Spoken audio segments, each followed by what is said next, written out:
Not everyone needs to be a professional coach or have a professional coach in order to have a forensics team. This lesson is talk about how valuable peer coaching is on forensics teams, especially in the college level. Let's first talk about why peer coaching is necessary. And it's really, really simple. Even if you have coaches that are paid to coach for forensics, it's rare that you have enough coaches to cover everybody on the team. And so peer coaching becomes necessary.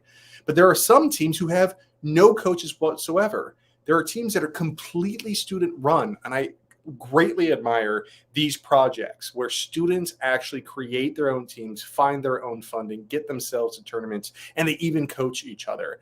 Some of these teams are incredibly successful. And so peer coaching is incredibly valuable.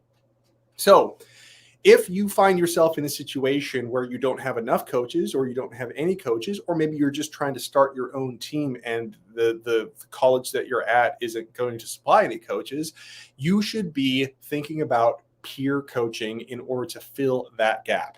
So how do you do peer coaching? Well, you're going to have to learn as you go. But there's a few pieces of advice that I'd like to give anyone who's watching this lesson.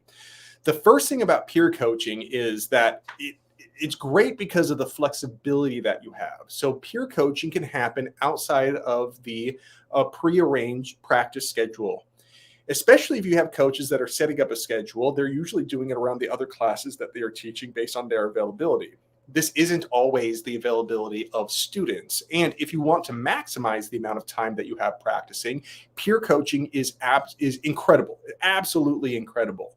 Not only that, but it can happen at odd hours. When I was going through college, we even had we had debate club, where it was around the time that Fight Club came out. And so we were joking on the fact that rule number one is you don't talk about debate club.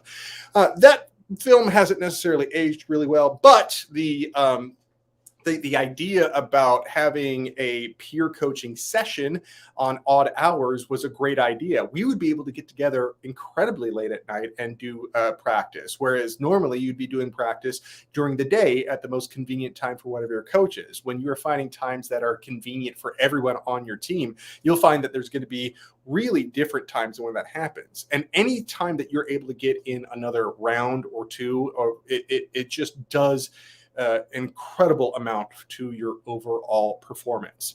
How do you do peer coaching? Now, this is actually pretty simple. Now, the one thing I want to talk about is you do not need to be doing the event. You don't need to be competing in the event that you are peer coaching. Sometimes all you need is to be an audience member. Let somebody run their piece and you just give your feedback. Some of the very beginning coaches, especially coaches that have zero experience in forensics, but they want to start on a team or they're being recruited to coach on a team, have a whole lot of hesitancy because they feel like they have to have some level of expertise. The thing about speech and debate, in my opinion, is that it is supposed to be something that is accessible to all audience members. So the less experience you have, the more of a perspective you are able to give.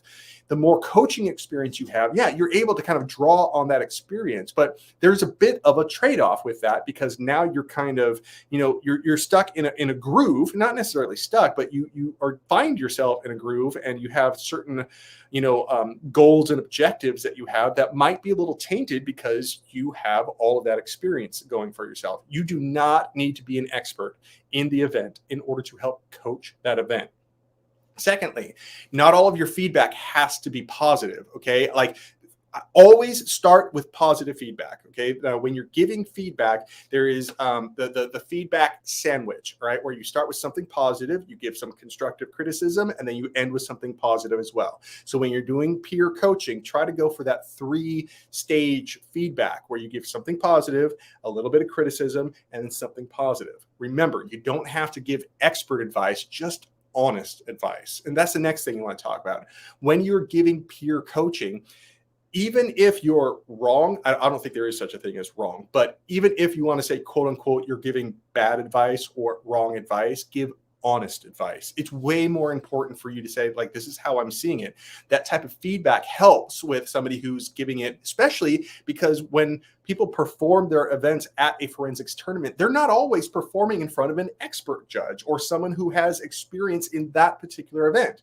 If you are delivering a prose, sometimes the judge at the back of the room is primarily or almost exclusively a debate judge. They might not even like the fact that they're in an oral interpretation round. They might find themselves completely feeling like a fish out of water. Okay, so not being an expert actually helps because people are going to perform their events in front of people who are also not experts, who also have no coaching experience. So you should the next piece of advice is that you should seek out peer coaching, even if you have 100% availability from a coach that is, has years of experience and gets paid to do this. You should seek out peer coaching because it helps you get perspective from people with less experience. You are going to be performing your audiences. You're going to be performing your events in front of diverse audiences, even if that means one at a time. You do one judge at a time. Not all of them are going to have years and years of experience in your particular event. So you got to make sure that you have some sort of practice in front of those audience members that don't have that experience. A lot of stuff that happens in your event might be so nuanced and might happen so fast that a novice audience member or judge won't catch it. And so you have to find a balance in whatever sort of nuanced thing that you're trying to say in your speech actually gets across to your audience. And the peer coaching is something that gives you a perspective that a professional coach can't do. Peer coaching should just be something.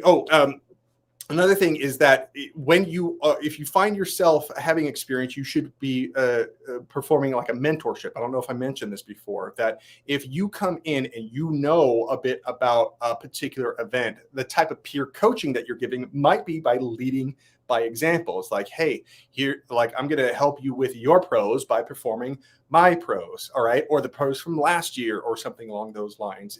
That sort of contemporary examples really helps people get up to speed really, really quick. So if you have experience and you're still on a speech and debate team, you should use that experience in the form of peer coaching by leading by example, all right, by showing, about the ropes on how to do it. Do a previous event or an event that you're prepping right now, but that really, really helps.